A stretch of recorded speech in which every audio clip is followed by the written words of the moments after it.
Okay, let us start with the remaining part. That this we saw already. These facts we already saw. This last thing that p minus 1 times q minus 1. So this as well. So if n equal to p times q, then phi of n equal to p minus 1 times q minus 1. Which numbers are not co-prime with n equal to p times q? We already saw who are the co-primes and how we can get them. So there will be numbers, all the multiplications of p. Say multiples of p. That will not be co-prime. Also, all the multiples of q will also not be co-prime. So in total, if we see that there are all these numbers are different, those will not be the co-prime to this, except p and p multiplies q equal to q multiplies p. Yeah. So in total, we will get q plus p minus 1 numbers not co-prime with n, which is actually want to say that at the end, if you see that we already saw that we were calculating something which was actually equal to p minus 1 times q minus 1. That's why this was how we can calculate all those. This was the little explanation. We saw these steps: step 1, step 2, step 3. Yeah. Step 4: select a random e which is relative prime to qn. Any of those we have to find which has the GCD equal to 1. Compute d such that the already chosen e times d mod q of n equal to 1. That means if we find the GCD, that GCD equal to 1, then we have to use that number whose GCD was 1 with the phi of n. Then we have to see if that number multiplies with the d mod phi of n equal to 1. Okay. Euclidean algorithm is used to generate GCD. Yeah. What is the method for that? This is actually the algorithm for Euclidean. Then we use extended Euclidean to find those terms, to calculate the factors, to find the terms s and t such that a plus t with those terms s times a and t times b equal to GCD of a comma b. That means once we have the Euclidean that tells us that the GCD is equal to 1, we can use the extended Euclidean to know the remaining terms. We will see in the example. Forget these symbols. I should have hide them first. Let's take the example: a equal to 3220 and b equal to 79. We will, in case of Euclidean algorithm, how we will do it? We will simply write it in the form of a equal to b times q plus r. Q and r we don't know yet. So we have to write the largest one, express it as the multiple of other with some remaining terms. For example, we will write it like this. Say 3220 equal to 79. A is 3220, then 79 times 40. Because the maximum I can get 79 into 40 is up to this. If we go beyond 40, say 41, it will be more than 3220. Okay.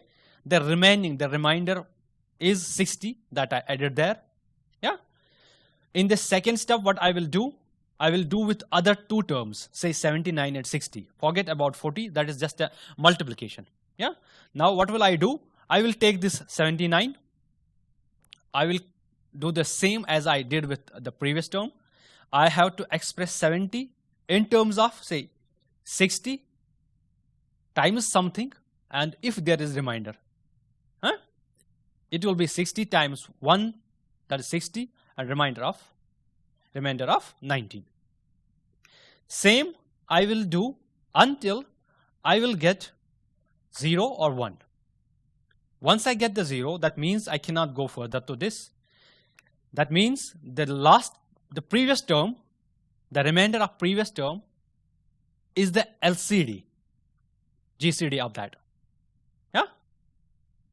So GCD of 3220 and 79 is 1. This is the Euclidean way of knowing the GCD. Got it? Now, the extended Euclidean, we have this. In case of extended Euclidean, we actually have, we were called that part as a substitution. We substitute these terms into that extended Euclidean part. How we will start? We will start from the bottom here. We will express 1 in terms of, say, 3 and 19, 6 and 19. 1 in terms of 19 and 3, sorry, 19 and 3. 1 is equal to 19 times 19 minus 6 times 3. Yeah? This simply, I'm going from the bottom to top now. Yeah. Now, if I substitute this 3 in the equation, here if you see that this equation, I can use this, it like 19 minus 6 times, instead of 3, I will write 60 minus 3 times 19. Got it? I can write this. That is equal to 1. If you calculate all this, that will still be equal to 1. Huh? Just a little simplification of the above. Now I got 19 times 19 minus 6 times 60. Here I have 60 again, and in here Euclidean part, I can also use this 60 as the expression of other terms, like this. 19 will be same. Yeah. Then 19, I have used the 19 term 19 as the expression of 79 and 60 from the substitution. Yeah. Same way I go up to this till I reach the top that I just calculated in the Euclidean. Huh? I got the two terms 1019 times 79 minus 25 times 3220. If you do all this, it will be again equal to 1. Huh? There is no hard computations or something, just the subtraction and multiplications. Huh? If I calculate all this, this will be equal to this, and obviously it will be equal to 1, 1 equal to 1. Yeah. This way, I can say that I got two terms. If A equal to this 3220 that I took in example, and B is 79, then the remaining two terms are S and T. Okay? The S minus 25 and T equal to 1019, which satisfies the term S times A plus T times B equal to 1. Okay? I can take this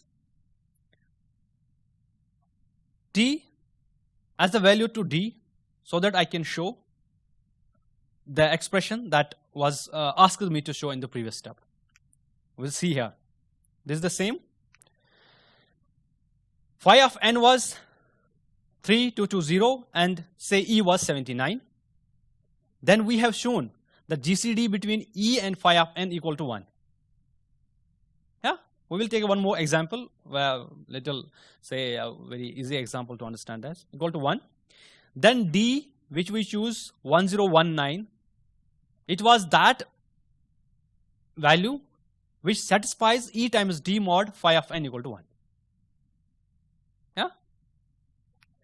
Now coming back to this, the last step was compute D such that E times D equal to 1 mod phi of n, which is other way equal to 1. E times D 1 mod phi of n equal to 1 here. So I calculated all those things. Now I derive public key and private key. Public key will be the key pair of E and n, and private key will be D comma n. Now let us see how to implement these things, and we will use a simple example, and in that example we again calculate these things. Okay. Else has public key E and n that we just came to know, yeah, from that pair. Else this Bob wants to send the message to else. Else is using the else's public key. Bob calculates the ciphertext for his message M using E mod n. What was E? E was actually the public key of E, and N is the public key pair of Alice. So Bob uses that E and N to calculate the ciphertext C.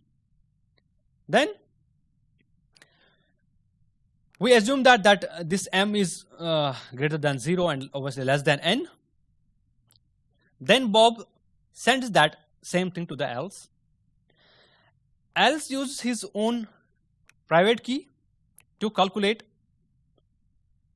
this message from this ciphertext. She takes that ciphertext and she has D, his own private key, D and N, which we saw. She uses D, then mod with N, and she got something we will call as M prime. We will not say this is M because she also don't know whether she got the right message or wrong. These are the computations. How Bob used the public key to encrypt the message, public key of Alice. Then Alice used the private key of her own private key to decrypt the message. Okay. Now we have to see if M is equal to M prime. Bob sent the M. She also got the M. But how we can know that these are same? Yeah. M prime is actually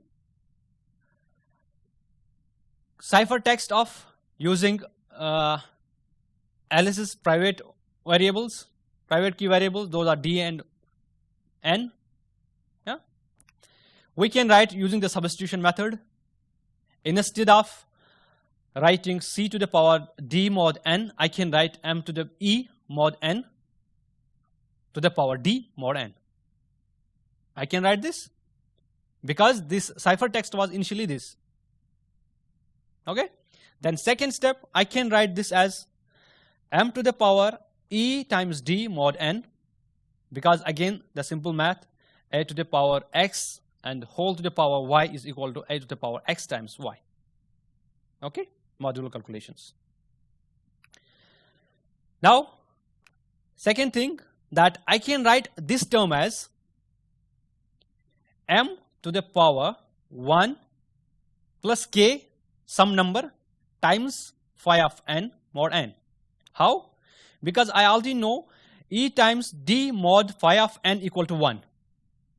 So if I write it on the other way, I can write E times D equal to 1 plus K. K will be some multiplication to that phi of N.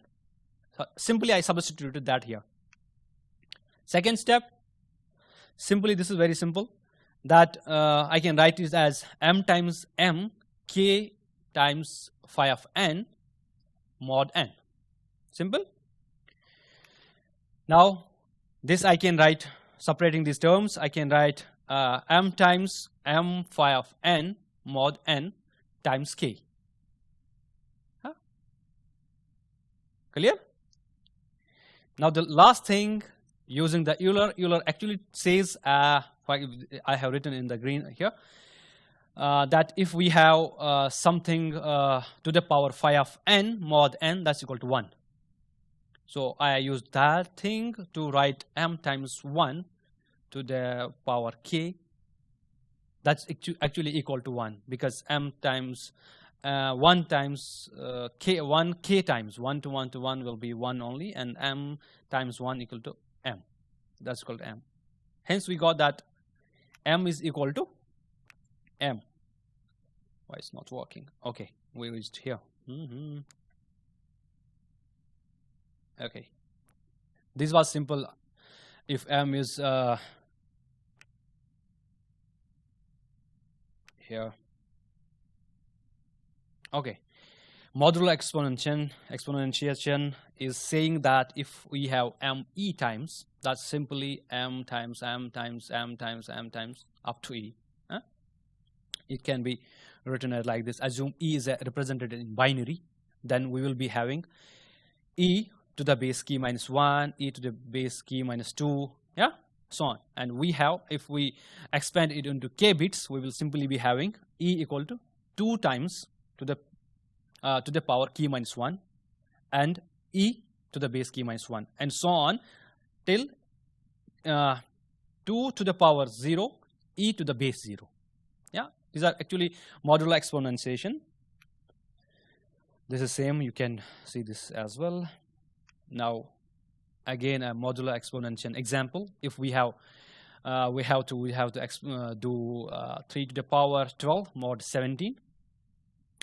The 12, I can write this as 8 plus 4, that's 12. And if I see that the binary of 12 is 1100, we have 4 bits in the binary here. So I will start with 3 to the power 1 up to 3 to the power 8. 3 to the power 1 equal to 3, 3 to the power 2 equal to, actually 3 to the power 1 times 2. The 3 to the power 4 is 3 to the 3 square times 2. That's equal to 81. Then with the mod 17 equal to 13. Then again 3 to the power 8, which can be written as 3 to the power 4 times 2, which is 169. Then do with mod 17, it will be 16. And now we have 3 to the power 12 that I said above. I can write this as a 3 to the power 8 times 3 to the power 4. Because I have already calculated those things. I can write this as 16 times 13, which is after doing the mod, which will be equal to 204. If I do the mod of that, that will be equal to 4. Got it? This is modular exponentiation, how we actually do this exponentiation. Maybe we will see this implementation of this thing as well. Let's come to the example of RSA. For example, I have a P11 and Q13. What was next step? To doing multiplication of this 11 and 13. Was it that? Multiplication of 11 and 13? Multiplication of P and Q. Yeah? That is 11 times 13, that is 143. That means we got n equal to 143. Now how to calculate phi of n? Which will be equal to, yeah, P minus 1, that's 10. Q minus 1, that's 12. 10 to 12, that will be 120. Yeah, just 120. Then we have to, the fourth step was we have to randomly select a number. For example, I said 7. We have to check if the GCD of that E, that means 7, to the phi of that phi of n equal to 1. That means GCD of this 120 and E. We have to see if it is 1. And if so, what is D? Okay? These were the terms that we need to explore. Let's calculate this GCD of E and phi of n. It should have been here phi of n. Yeah, it's only phi. GCD of E and phi of n. Again, what we will do here to calculate? Obviously, we will use the extended Euclidean algorithm. Got? It will be the Euclidean method part to get this one. GCD of 7, 120. If you see that, that will be equal to 1. Yeah, that's the simplest example I can say here. Yeah, simply 1. That means 8 is GCD is 1. That means it's a co-prime to this. So what's the next step? We need to find. We got that GCD of this is 1. That is our co-prime. Then we need to know what the D is. Yeah. Again, substitution. With the substitution, what we will do is we will write these terms in other expression way. For example, we will express 1 in terms of 120 and 7.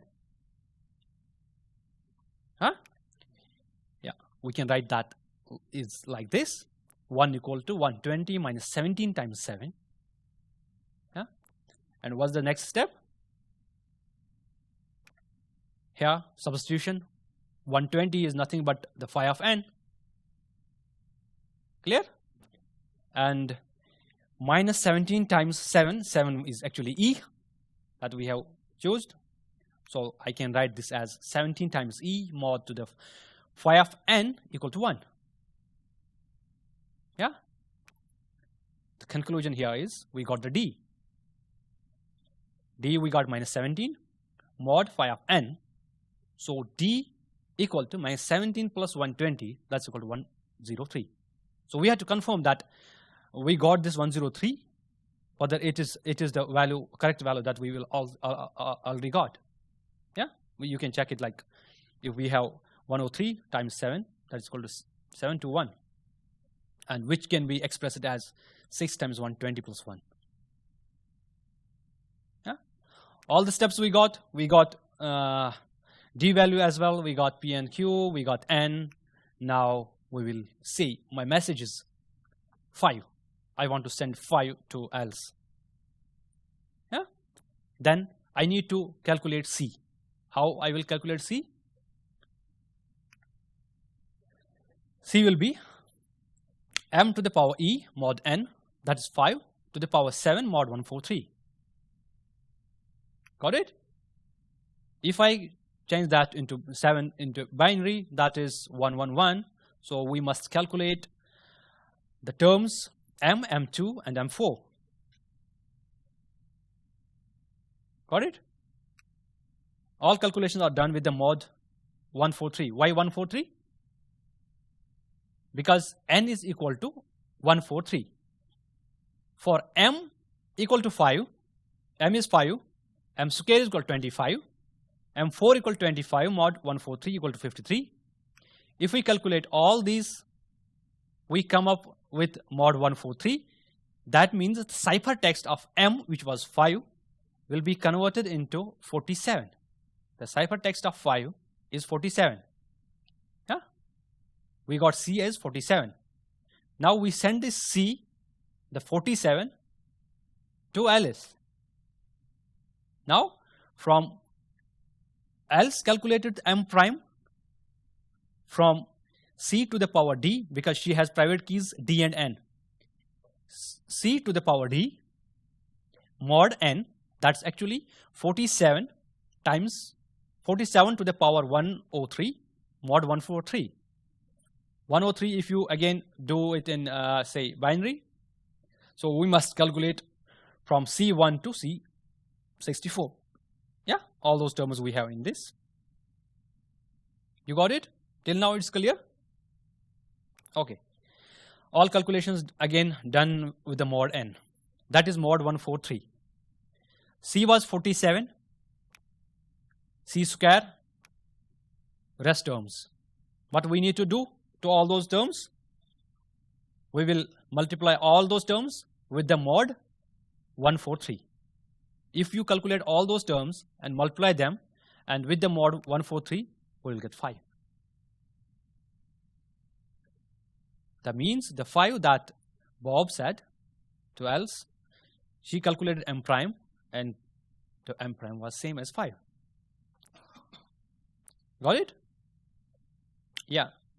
Must this process be repeated for every single number in the message, or the messages are all? Okay. You said if it is repeated for every digit. Yeah. If you see that this transmission is in the form of 0 and 1 bits, so there you have to count. You will be getting the ciphertext in 0 and 1s, and for every bit you need to calculate. Yeah. That's why this is very hard calculation and very hard to break. Now we came to Diffie-Hellman. Diffie-Hellman is actually not a crypto system. Basically, it is actually the way we used to exchange keys. Okay? Symmetric way of exchanging keys.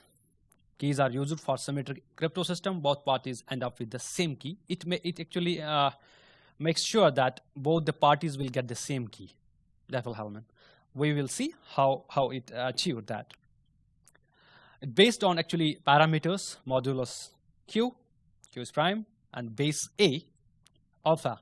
Alpha must be the generator of f of q. I will tell you in a second what that f of q is. Yeah. Diffie-Hellman, the maths behind Diffie-Hellman is that if we say that a to the power n, the whole power to m, is equal to a to the power n times m, which is same as a to the power m whole power to n. If you see, n and m has changed their places. Yeah, So this is the math behind this Diffie-Hellman, and it works on that. We will see how. We have again our favorite characters, Alice and Bob. Both has this alpha and Q. Okay, and others can have. This is publicly available. These things. Okay, other people can also have these two things. They generate a random number. Alice generated a random number, say A, which is between 1 and Q minus 1. Bob also did the same. He generated a random number B between 1 and Q minus 1. Alice calculates A, which is actually alpha to the power A mod Q. Yeah? Are you with me? Good. Then Bob also calculates B with alpha to the power to that random number that he has chosen with mod B. Got it? Till then clear? Now, after calculating, Alice sends the A to Bob. Bob got A from Alice, which is something calculation from Alice. Same thing, Bob will send his B to Alice. So something has been calculated by Bob, something has been calculated by Alice. They send the results to each other. Got it? So far no confusion? Then what Alice does? She calculates the K, which is actually B times A mod Q. She uses her own random number, which she has selected previously, and that was the power to that value which Bob sent, and mod Q. Same thing did Bob. Yeah, he got something. He do the calculations with own values, own variables. Bob also got something. He does the same calculation with own variables. If you see, for Alice, B to the power A mod Q, but for Bob it was A to the power B mod Q. Yeah? For Alice it was alpha to the power B to the power A mod Q. And for the Bob it was actually A to the power A times B mod Q again. The math that I told you earlier, it gets the same key, A alpha to the power A times B mod Q, which was same for the Bob as well. So at the end, Alice and Bob share the same key. Got it? So this is how Diffie-Hellman achieved this thing. So there can be the case that you may know A and B. This can be the case. And C is the A and B as well. But only known way to get K from alpha, Q and A and B is to retrieve A from A and B from B. This is actually the logic behind this. Yeah? That's why he said the security of Diffie-Hellman is based on the fact that A or say B cannot be retrieved from A or B only. Yeah? Discrete logarithms is a difficult mathematical problem. That's why it was here. Now, Diffie-Hellman example. Q equal to 37. Let alpha equal to 2. Officially, we need to check that alpha is actually the generator of f of 37.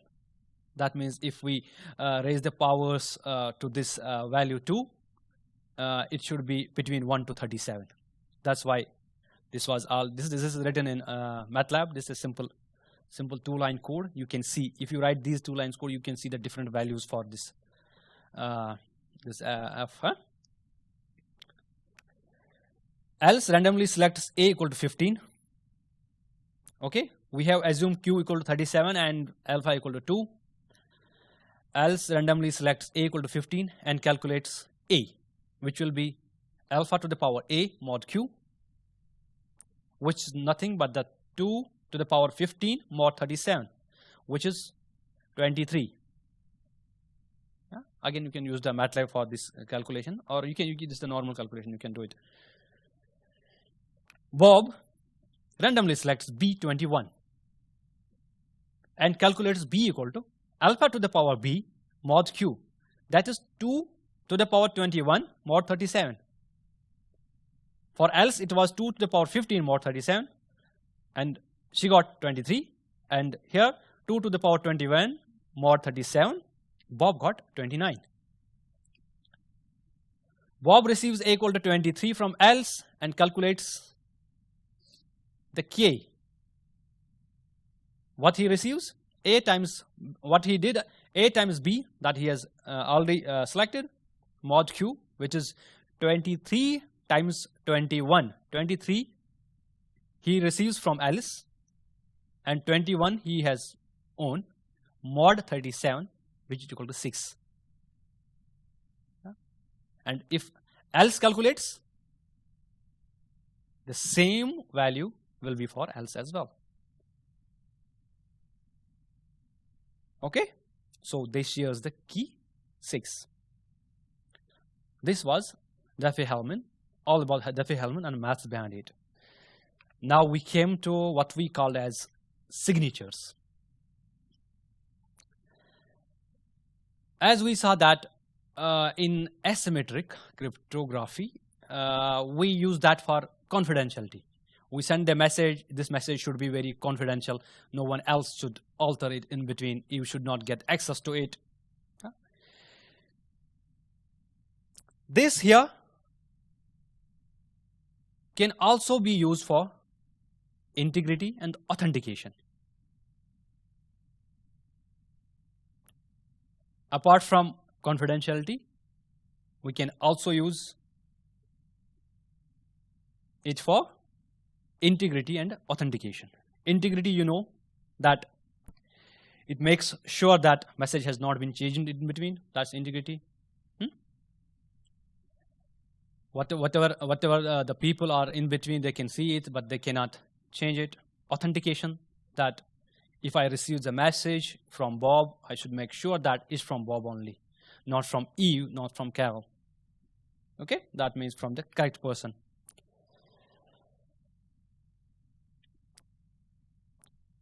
We are here that makes certain that message M has not been changed to transmission, that is integrity. Again, we do not care for encryption here.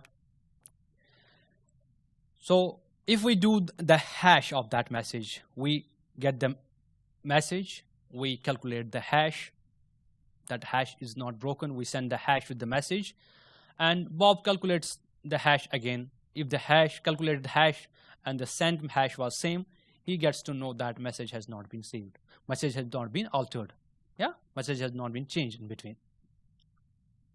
Otherwise, the hash and the calculated hash by Bob will be different.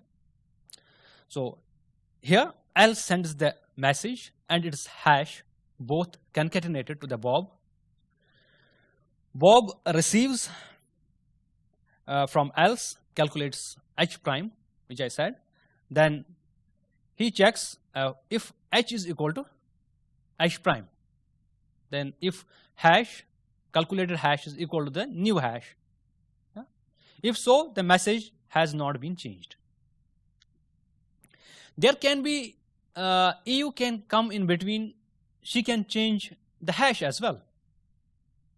She comes in between, takes the message, saw the hash, she don't know anything about hash, she just calculates the new hash and sends to Bob.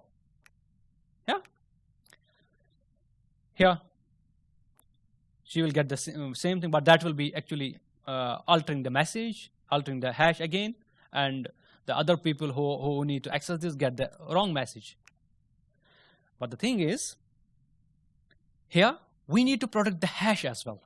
Hash should also be protected somewhere by some technique. Yeah? we can do one thing. We can hash the hash again so that it will not be changed. Yeah, that is one of the techniques. Now, the hash needs to be protected. We can use keyed hash that I already told you. We can use a key with hash to encrypt the hash so that it will be decrypted by the person only. But again, we need to have the exchange of keys in between. Yeah. Again, we need to share the keys with everyone that this is the key to decrypt the hash. Okay. Or we can use asymmetric crypto. But we don't want to use the asymmetric crypto because that has already the disadvantage that we already know. Okay. Let's take an example here again, that M is the message and H is the hash of that message. Else sends to Bob, or say published somewhere for the general public who wants to access to that message. See, concatenates the message with the encrypted hash, encrypted private key of else. So the hash value H is encrypted with the private key of else. What will happen next? Then Bob receives the M. Bob receives message concatenated with the hash so that the hash will not get changed in between from else. Bob receives it from else. He calculates the hash prime. Then he checks that hash prime is equal to H. So Bob decrypts the received encrypted hash using the public key of else and checks if this is the same as the hash of the message M that has been calculated. You will get the more clear in this picture that I have a message. I will calculate the hash of that message here. If you see here, the hash of that message is calculated here. Then I encrypted that hash with the private key of Alice, and that encrypted thing I appended with the actual message here. Got it? This encrypted thing is called signature. This is called a digital signature. Because I did something with my own private key and appended that to the hash. Got it? Then I transmit the message with my digital signature, and the people for whom it is meant, they can see the message, they can calculate the hash, then they can use my public key and decrypt that my signature, decrypt that encrypted hash, and sees if they are same. If they are same, that means there has not been a change in between. If at the last this hash and the decrypted value were same, because initially if you see the message itself has been changed into hash, and if at the end you again calculate the hash of that message, so those two hashes will be same. Yeah? If the attacker changed the message M, then hash will also change. Then encrypt the hash needs to be recreated. This is only possible by a person that possesses the private key. If I can do this encryption with my private key only, no one else can do this. This will be my digital signature. People can decrypt this with my public key. Yeah.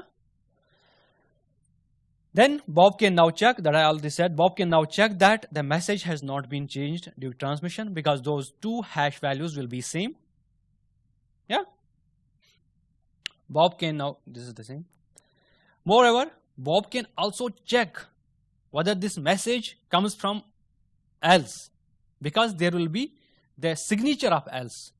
So this way, it's also saying that authentication. The message will come from some person and his digital signature. This way we came to know that the message comes from the, say, person X. So on the top of integrity, we got the authentication as well. Yeah. This encrypted hash is called digital signature, already told you. But why is hash needed? I could have simply encrypted it and appended it. Yeah. Because if a person comes in between, say Eve, she can create the duplicate message, and that will be some random message. She can change it. Yeah, not duplicate. She can have different message. How? Generates the random digital signature S. She also creates a signature using the message and her own private key. That S, she will then decrypt and get the message. Then she will combine these two things and send as a message. Obviously, that will be a random message, that will be nothing, but she can do it. But if here we have a hash, she cannot change that hash, because a message has a single hash. You cannot have a different hash for a single message. Got it? Same. Now we have one more thing which is called, do we have time? 7. Which is called sign and encrypt. For example, I want to send you a message and I want to make sure that you receive the correct message and you only receive the message. That means integrity check and authentication. Okay? For that, what I will do? I will use private key for authentication. The same as we, for example, say I will hash it and use the private key to put my signatures. Got it? That will do for authentication.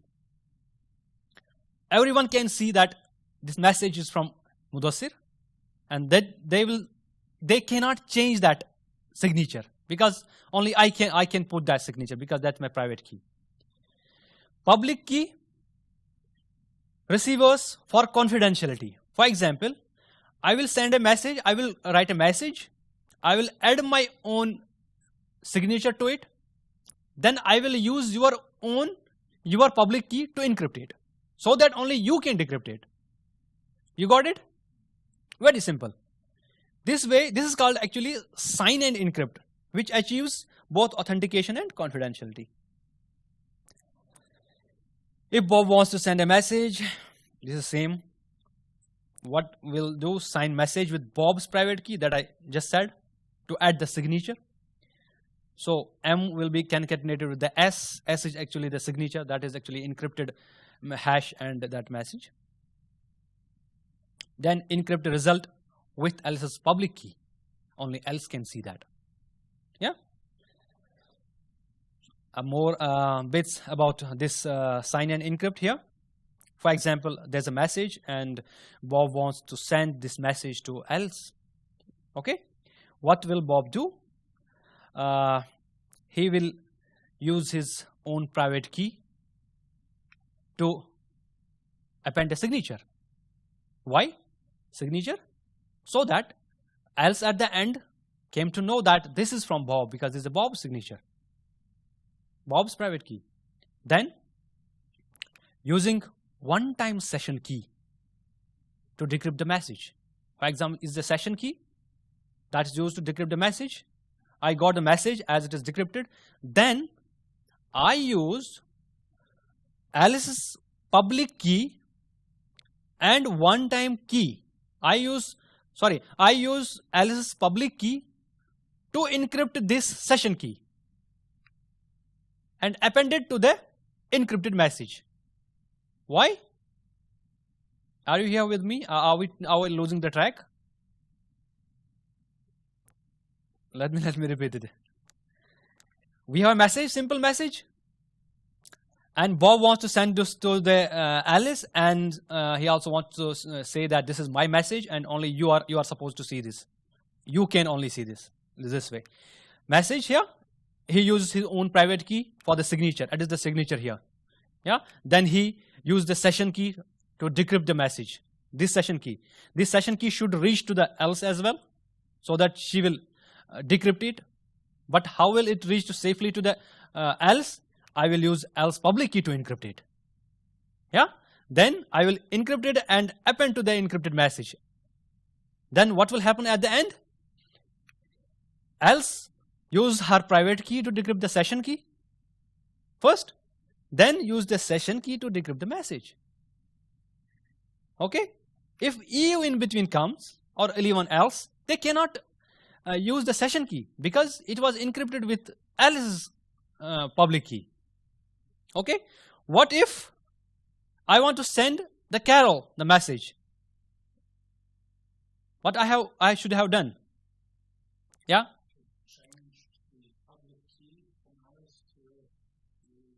I should have used the Carol's public key to encrypt the session key. That's it. Yeah. So that was it. Now we will continue with, say, what we call as key distributions. I think before that we need to have one more break so that we will come up fresh again.